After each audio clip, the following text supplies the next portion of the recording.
what's the real thing you need to boycott? Yeah, well, if you're a resistance group, the real thing you need to boycott is the Myanmar jat, not Myanmar beer. Is that happening? Is that possible? That's a different question.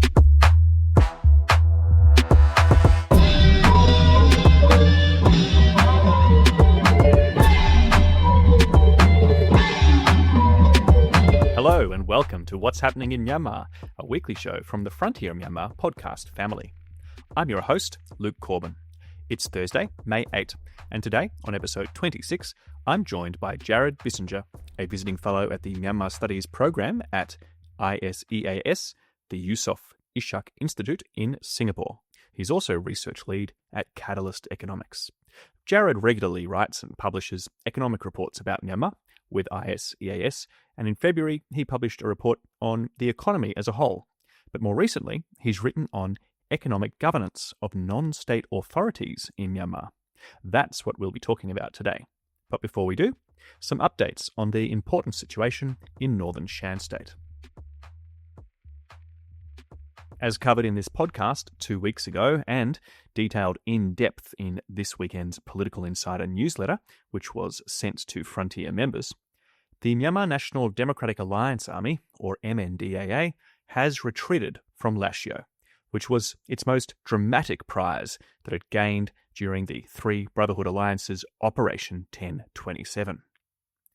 The Chinese-brokered January bilateral ceasefire with the military is still holding, and the final remaining MNDAA members left urban areas of Lashio on April 22. Residents say that since then, while the hospital has at least now reopened and there are some traffic police around, there has been a violent crime wave in the city, with sources claiming the Military State Administration Council, or SAC, is only slowly redeploying its administration there. Other uncertainties remain too, such as whether the military will try to re-establish its regional military command in its former location close to Lashio, or whether it will keep its new improvised command 60 kilometres away in Mongyai town. MNDAA troops remain scattered across rural areas of Lashio Township, and Lashio locals and those that have been displaced are really wary of quickly returning to life as it was before the SAC lost control. While tensions between the MNDAA and the SAC are being kept firmly under wraps, the MNDAA is clashing with other nearby armed groups. On Tuesday last week, the MNDAA clashed with the Shan State Progress Party's army in Myanmar, Sipor, nearby a lucrative coal mine, in what was reported to be a bloody battle with casualties on both sides. The MNDAA SAC ceasefire and the reversion of Lashio control to the SAC is at the front of mind for the Ta'ang National Liberation Army, TNLA. They're the third member of the Three Brotherhood Alliance alongside the Arakan Army and the MNDAA. And the TNLA also took considerable territory from the military in Operation 1027. It's also being pressured by China to sign a ceasefire with the SAC. But, for now at least, the TNLA is holding firm, with meetings between them and the SAC in Kunming late last month ending without any agreement. Another meeting, though, is reported to be scheduled for August. The areas that the TNLA controls are closer to military strongholds in Pinulwin and Mandalay, and the SAC regularly kills civilians when it bombs TNLA areas, including town markets, tea shops, and farmsteads. The SAC is also reportedly preparing a ground offensive to retake the road leading from Pinulwin to Naungcho, TNLA controlled, and beyond. This is all going on, of course, despite the fact that the SAC has declared several unilateral ceasefires since the 28 March earthquake, and the Three Brotherhood Alliance has declared its own ceasefires. Both these ceasefires are now set to expire at the end of this month, but they're doing nothing to stop the ongoing conflict, airstrikes, and the violence against civilians by the SAC. The TNLA has also found itself in hot water recently with residents in Namkan Township. There, the company Myanmar Golden Crop has been mining silica under permission of the TNLA, exporting the commodity to China. hundreds of local residents protested there this week against the mining operations, saying that the company is ignoring their concerns, running on an expired license, and using hundreds of workers and dozens of trucks to remove the minerals after lying about the mine's impact. Now, armed groups in Myanmar often exploit natural resources when they can, and Earthrights International released a report just last week claiming rare earth mining in Kachin State has drastically increased since 2021 in what it terms is an environmental disaster. That's relevant because since the end of last year, some of the largest and most valuable rare earth extraction zones in Kachin State have come under the control of the Kachin Independence Army, with sales to China funding not only their war efforts against the Myanmar military, but also their public administration of the civilian areas they control. The finances of armed groups and their civilian wings in Myanmar are not very transparent for obvious reasons, but the way that their economies function and are regulated have huge implications for their authority, political ambitions, and for the lives of those that they seek to govern. Our guest today, Jared Bissinger, has tried to investigate and make some generalizations about all these different armed group organizations that tax, educate, fund, build, mine, provide healthcare, and of course fight war in the territories that they control. These rebel-held areas likely have a combined population in the millions. So, here we go, introducing Jared Bissinger. So great to have you here. Now, your new ISEAS report, it's called Economic Governance of Non-State Authorities in Myanmar, Potentials and Pitfalls. It was just published for free in the Trends of Southeast Asia series. So, why did you write this report? Yeah, let me start with the backstory. So I got to Myanmar in 2011, not long before the 2012 by-election when Suu Kyi came to power and things really started to take off. And so I was able to sort of learn quite a lot about Myanmar and what was a very interesting and a very positive time. And part of that involved doing field research across Myanmar. And through that, you learn a lot about not just the Yangon economy, but the sort of the economies of Myanmar, including those in ethnic minority areas. And even during the 2010s, you saw economies that were really pretty disconnected from that kind of, that Bamar heartland Irrawaddy Valley economy. Even during this time where, kind of Myanmar was growing and doing well, it didn't have a singular economy. And so the way that people did business, traded, etc., was, quite diverse. The way that people were governed also was quite diverse because there have been and still are a range of non-state actors that have governance roles. After the coup, obviously, the dynamics of conflict of politics have changed. The economy has also changed. If you look at Myanmar's performance sort of as a whole, it's declined significantly. But what you've seen in resistance areas, I think, is sort of it's a more complex story. And so I wrote this paper because I wanted to understand how those economies were changing, how the way they were governed is changing, what groups were doing to develop a economic governance role and capacity alongside their political, their social, their other roles. I think it's very important in understanding, the sort of complexity of governance in Myanmar. And so what I wanted to do really was to bring together a wide range of information that's out there here and there into one place and try to draw a couple tentative conclusions, but really just provide a broad overview of where things are. Great. Cheers. Thanks for that intro. It's a useful report, and we've linked to it in the show notes. I want to ask you first about the National Unity Government. It's a bit different to the other resistance groups that hold and administrate territory in Myanmar, in that, it's new. It sees itself as the legitimate national administration, and it also shares organizational DNA with the State Administration Council, the SAC. So what are the NUG's strategies for revenue raising? How does it manage its finances, given it has such a patchwork of territory and really varying levels of influence in the territories that it supposedly does hold? Yeah, well, look, I'm certainly not an expert on the NUG internally. I can, share a couple of the sort of broader economic things that I know. The structure of the NUG does mirror the old ministries within the Myanmar government, for better or for worse. In practical terms, some of the NUG ministries, such as commerce, don't do a lot on the ground. And I think, so you sort of have this contradiction in that, there is a very vital role for the NUG to play, but in some areas where they need to be playing a role, and trade is the one that really stands out here, they're not really. So you have this kind of difference between what they're doing and what is needed. So I think that's very important. Now, you have other areas where the NUG has, I think, done more, finance especially, and they have done, I think, a very admirable job in terms of coming up with creative financing strategies. They've raised a considerable amount of money. They distribute some of that money to organizations on the ground, and I think that's really important. That said, even within some of the things that finance has done, I think there's been some some maybe strategic challenges. One of those is around the currency. They do have a digital Myanmar Jat, but the problem is it's linked to the actual Myanmar Jat, which is depreciated dramatically because of the SAC. And so, you've had some areas where they've adopted policies that I think have been counterproductive, but at the same time, they've done some other things that have been really useful.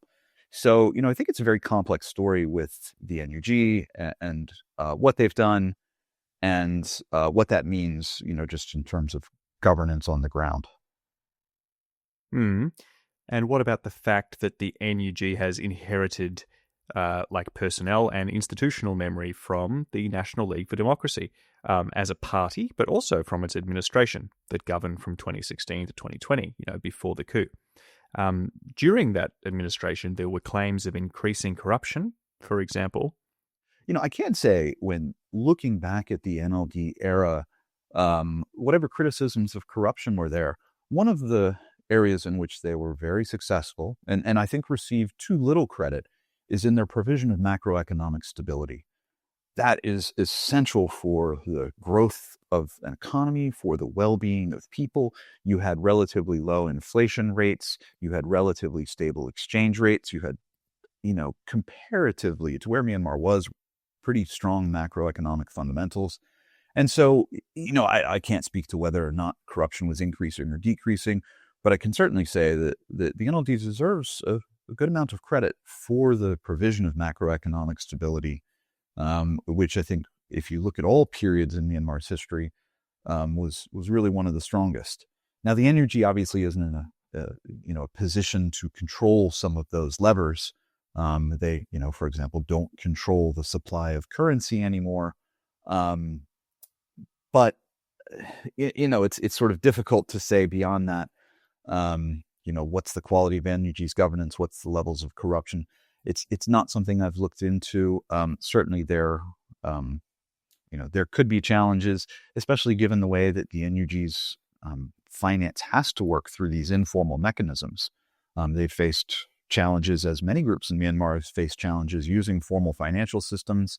And it's also a conflict setting. So transparency about budgets and how much money goes to what can present strategic risks. So you have a different context that might be more conducive for corruption. As to, what happens there, I couldn't speak to that. All right. Zooming out from the NUG, there are so many rebel administrations to keep track of in Myanmar, right? Sometimes called EAOs, EROs. But one of the oldest components of modern economies of, all kinds, it's got to be taxation. So how would you describe taxation and the tax systems of the different armed group administrations in Myanmar? To be a little bit provocative, you could say overall, are they more governments or gangsters? They're incredibly diverse. And you have so many different ways in which, you could look at this. What's the motivation for taxation? How does the public perceive taxation? What are the mechanisms for taxation? How progressive or regressive are they? On one hand, you have some groups who are, largely engaged in quote unquote governance for their own economic interests and well-being. They probably resemble gangsters much more than they do legitimate governments. On the other hand, you have groups that have long enjoyed legitimacy amongst people in areas that they govern. Even if they don't have a formal mechanism for receiving feedback, they informally receive feedback and respond to that feedback and change their mechanisms of governance. So, you have a very diverse range of groups, activities, ways of raising taxes, etc. A lot of the environments in which these groups operate are not easy to raise tax in. A lot of the capacity of groups is relatively limited, and the types of taxes they employ often are relatively rudimentary. Transportation-based taxes are very, very common. Checkpoints are very common. This isn't necessarily the best way to raise tax. It's interesting. I've sort of long been, almost confused about Myanmar's approach to property tax. Property tax is sort of one of these things that has some of the characteristics that you would think would work well in Myanmar. It's verifiable. If someone has a property, you can see it. You can walk to it. You can knock on the door. You can tell how big it is. You can tell who's got who's rich because they have the big house and who's poor because they don't. So it has some of those characteristics of a tax that might work well. But yet, I think many groups in Myanmar, and this is true of, USDP and NLD governments as well, were relatively resistant to the idea of property tax, even though it is progressive and verifiable. It's also a direct tax. Transportation-based taxes are often indirect. They basically result in increased prices of goods that come to that area. And this can be things like pharmaceuticals and basic food products.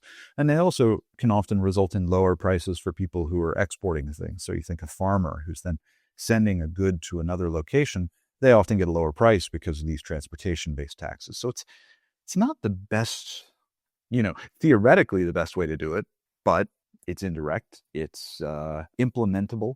So, you see sometimes taxes implemented because they're what can be done, what people know how to do.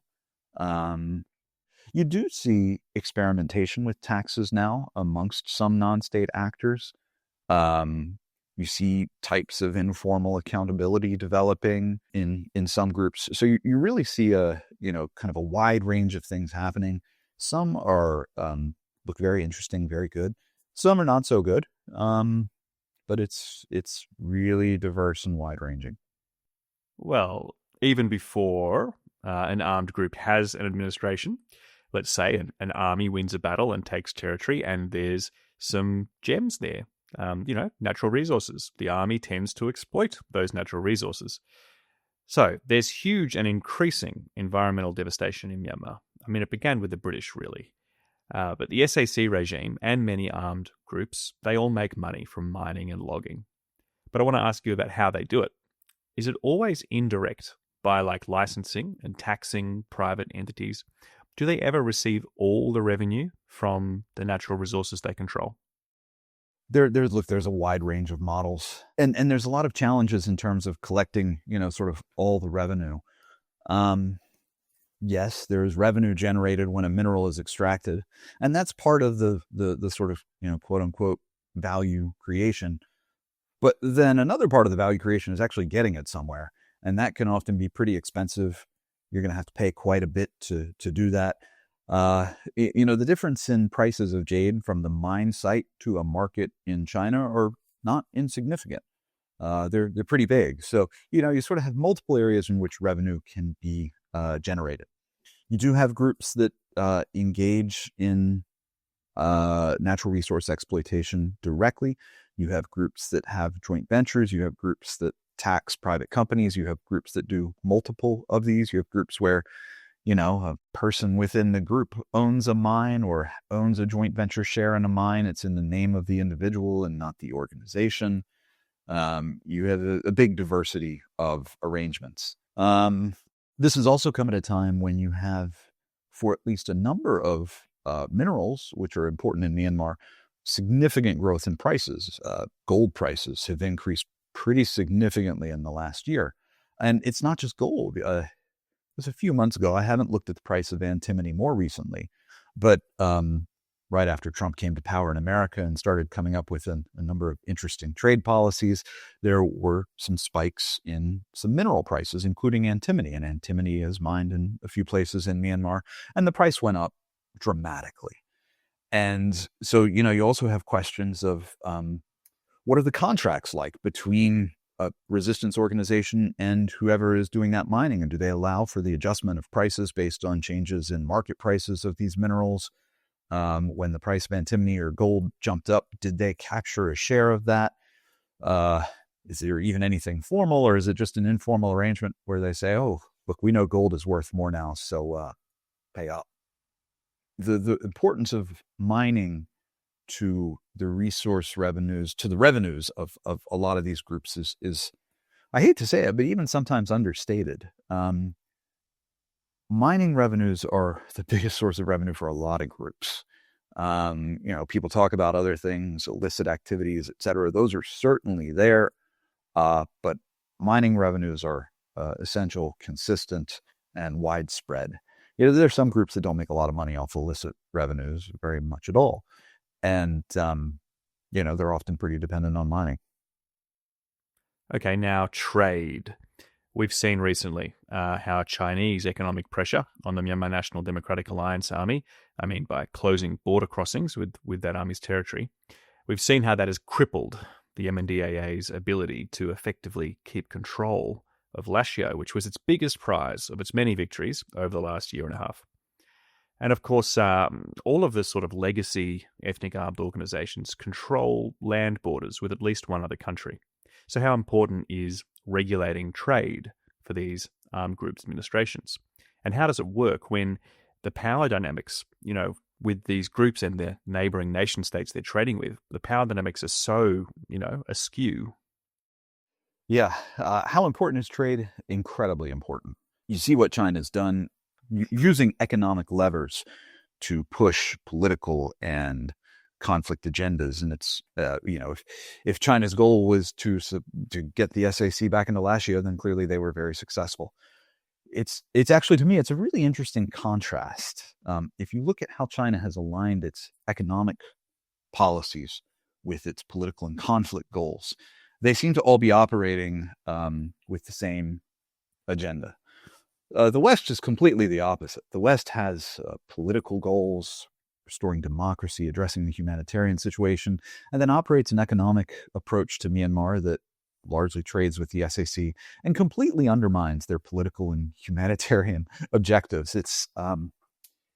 It's really, I think, a very interesting example of kind of the failures of the Western world to understand how Myanmar's economy works, and then to incorporate that analysis into their bigger political and humanitarian approach to the country.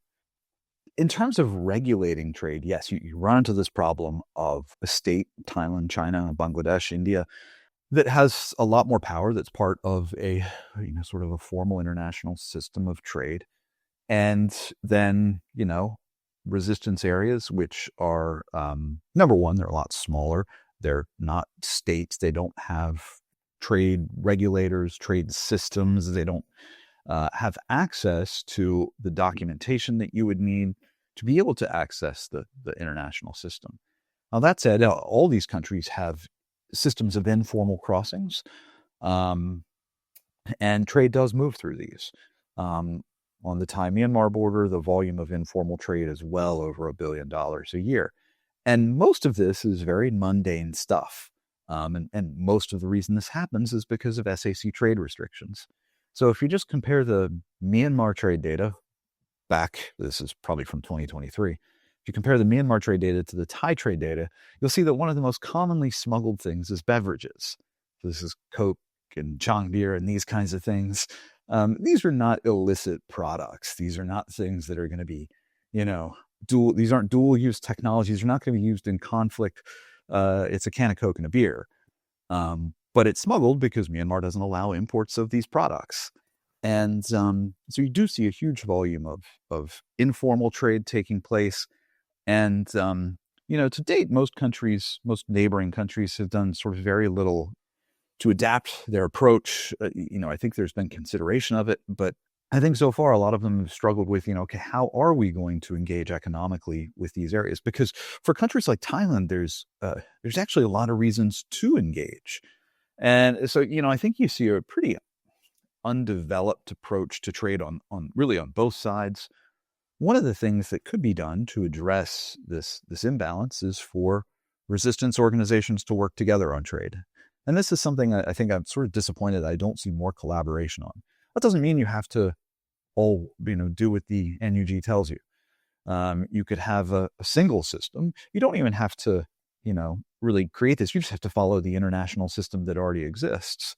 You could implement it independently in each area, but follow the same procedures and ways of doing things and negotiate together.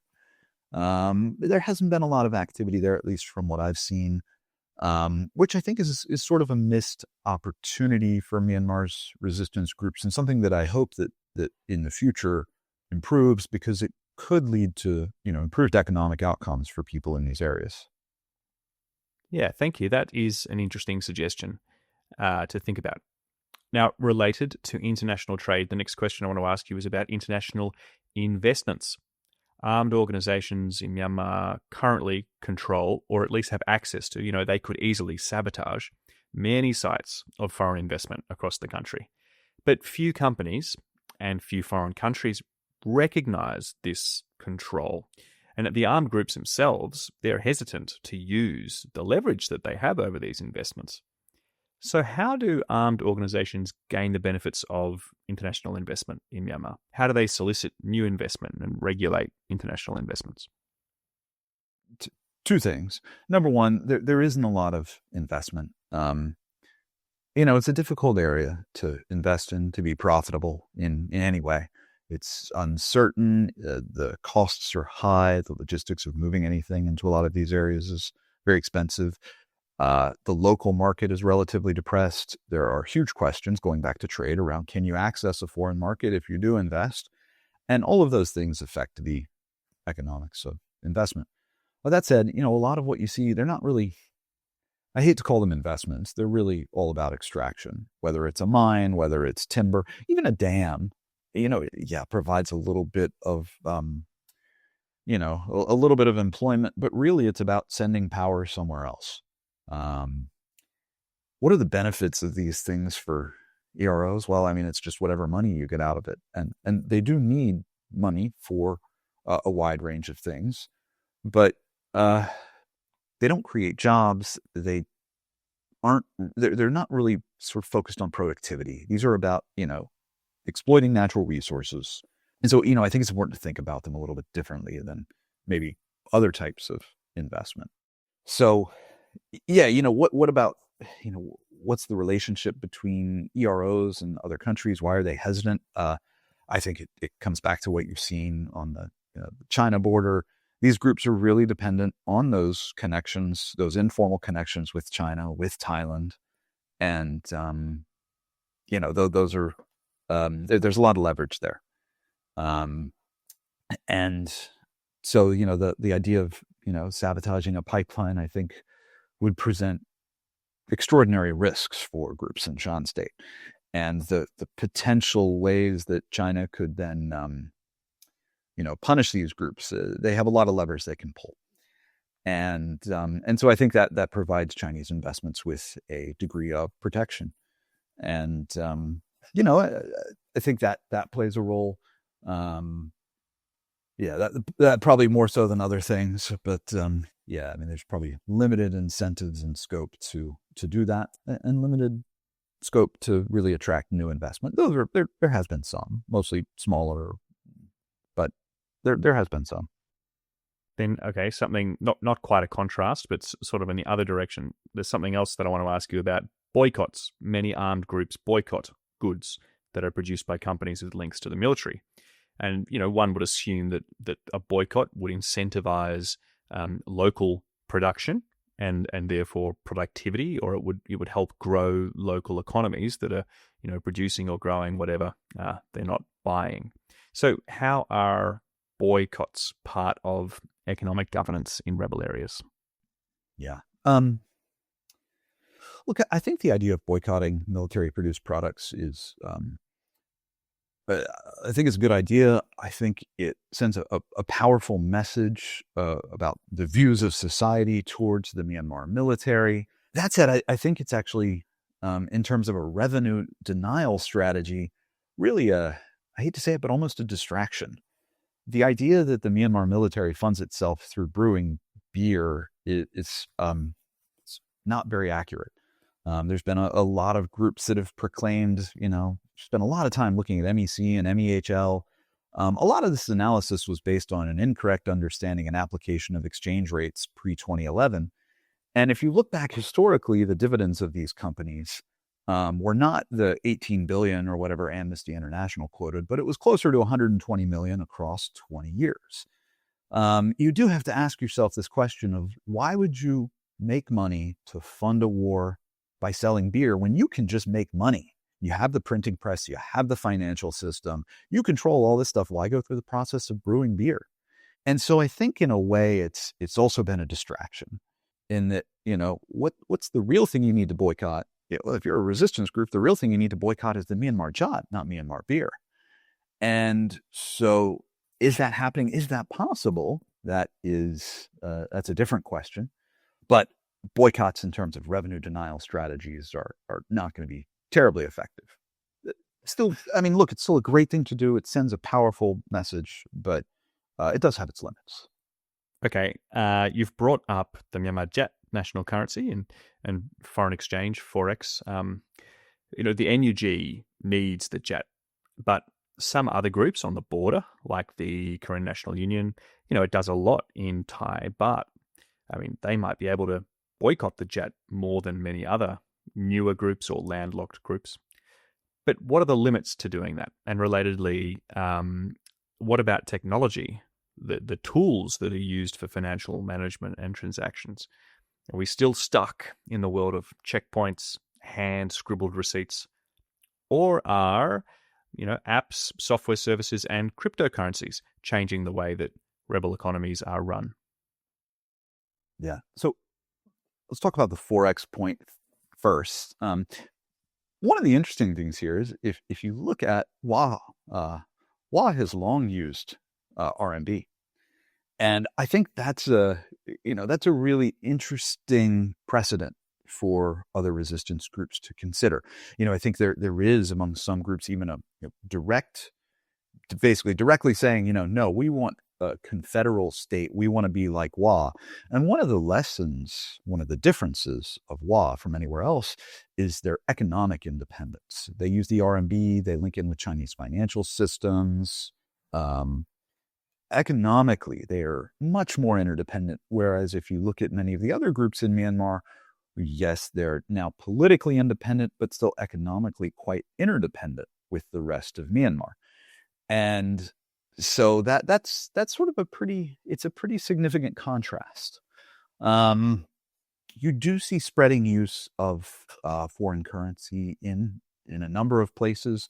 You see groups starting to think about how they can use foreign currency more, both promoting its use amongst their people, but also, using it internally. For example, distributing cash assistance in Thai baht instead of Myanmar Jat, or giving people the option. Would you like your foreign assistance in Thai baht or Myanmar Jat? I think there's a lot of things being considered now and things already being done in terms of increasing the use of foreign currency. And if you think about it from their perspective, there's a couple big advantages. And one of the biggest is that it doesn't depreciate in the same way that the Myanmar Jat has. So there's a lot more trust there. So, I think that's something that really, that holds a lot of promise, for humanitarian reasons, for economic reasons. It's something that may, if you do see greater spread of foreign currency, may provide some real economic benefit. Yeah. Yeah. So in terms of the technologies, this is an area that I think is really interesting. You do see use of technology. You do see use of blockchain and crypto. This is something that some Hundis have started to use as a way to basically store value and to move value. Traditionally, the way Hundis would work is it's basically a swap. This Hundi will do a bunch of transactions here. This Hundi will do a bunch of transactions here. And maybe this guy does 10, this guy does 8. So they'll net it out and then someone will transfer 2. And they'll do that transfer in gold, in products. It can be just, physical goods. There's numerous ways to square that transaction. Another way to square that transaction is to use a cryptocurrency. And you see Hundis doing that. Hundis have been doing that for a few years. The NUG, I think, in some ways has been very innovative in their use of blockchain-based technology to facilitate movement of money. So they do have Spring Development Bank and Energy Pay. It's not clear how big the take-up rate is, but the idea is, look, it's really useful, and you see demand for it amongst some Hundis and some other people. Now, you still have these questions around linkages to other financial systems. How do you get money from some foreign currency to a cryptocurrency? What does that look like on the Myanmar end? Can people off-ramp that into a currency that's usable in their local area? There's obviously some challenges there, but yes, it is something that's being used, and I would expect the use of this to continue to grow, especially sort of at the wholesale level amongst your Hundis, amongst your larger businesses, maybe amongst some groups. Will you see retail adoption, small farmers in Karen State? Probably not. That's probably a bit far off, but you might see here and there. But I could see some type of hybrid system. You already have a hybrid system where people use all range of things to store value, to transfer money. And I think crypto and blockchain will be another thing that already is being used and will continue to be used. Just taking a brief break before asking the last question. I just want to say that joining Frontier as a member, if you aren't already, is really a wise investment. You can get daily news with English context and analysis, translations of Myanmar local media and social media posts, backstage newsletters, and fortnightly political insider emails, not to mention access to in-person and online events. Join up on the website, and if you're already a member, thank you so much. Now back to Jared and the final query. All right, finally, a little bit devil's advocate here. We may have some listeners that are, pretty free market, libertarian. They may ask, what's the benefit of any organization, but especially one with, guns, getting involved in people's individual business and financial affairs? So I think you disagree, with that line. What are the benefits of this? And then to finish, you've already made one recommendation for resistance groups to align with each other on trade. But do you have any others? I mean, how can these diverse, sort of disparate groups that all resist the Myanmar military and control areas with millions of residents, how can they better govern their, unique economies? Look, there's a lot of benefits of regulation. There's a lot of drawbacks of regulation when you do it wrong. I think I'd say to the average libertarian, go live for a year somewhere downstream of a mine in Karen State and come back and tell me about how you don't like regulation. Basic things, environmental regulation, basic health and safety regulation, things around alcohol. You might not want a place brewing alcohol right by a shop selling gasoline or selling alcohol right by a school. Like there's some very basic types of regulation that are quite sensible that I think, could really be beneficial. That said, a lot of resistance groups don't have a history of being regulators. You do see some groups that have a history of delivering services, health, education, etc. Maybe less so on the regulatory side. And I think there's, a lot of historical reasons for this, but it's just an area where I don't think there's a lot of background. So how can they sort of develop this and achieve this? I think it's going to be a very long haul. And I think there's a lot of benefits of working together. Do you really need, 19 different environmental regulatory frameworks across all these different groups in Myanmar? Well, on the sort of technical standards of how do you test mercury downriver from a gold mine, it might actually be beneficial to come up with that technical regulation together.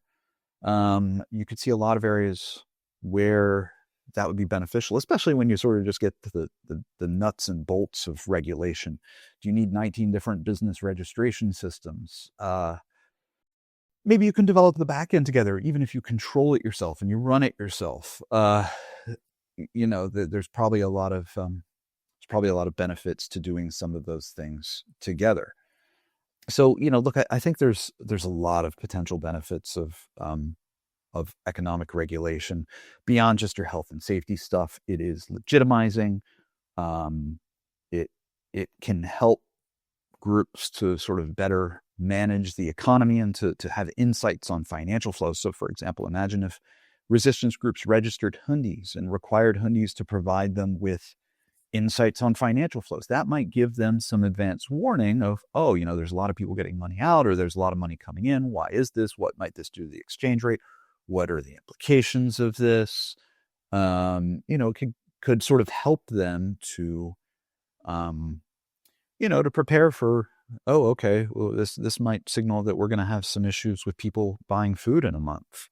Yeah. And, could it help facilitate trade, those kinds of things? Yep, I think perhaps. So, there's a lot of different reasons, I think, to do it.